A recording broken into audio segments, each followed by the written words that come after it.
Mayo ang mga kapatid, liway abas ni para sa News 5 Bisaya. Nahadlo ko nung muuli si former ako Bicol Representative Azaldi ko tungod sa hulga kuno sa iyang kinabuhi.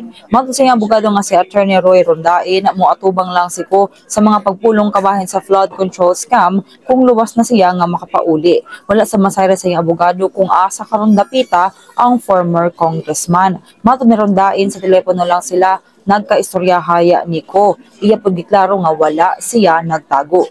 Dugang niya mobalik lang sa Pilipinas si ko kung mihupay na ang kasuko sa katawhan bato kaniya. Kipanghimakakosab sa company ko ang aligasyon nga aduna siya mga aircraft nga nagkantidad og bilyones. Ang kumpanya sa Misibis Aviation nga adunay koneksyon nila mao tag-iya sa maong mga aircraft. Nanindigan usab ang company ko nga dili na sila mosumite og kontra sa laysay sa ombudsman. Wala na kunoy bili kay mura og nahukman na siya ug desidido na ang Office of the Ombudsman nga magpasaka og kaso bato kangko. Usa si ko sa mga girekomenda sa ICI nga kasuhan sa ombudsman sa kasong graft, malversation o falsification bahin sa maanumalyang 289 million pesos nga flood control project sa Oriental Mindoro. Kini sa mga atong update, magpadayon na sa pagbantay sa social media pages sa News 5 para sa uban pang mga balita ug update.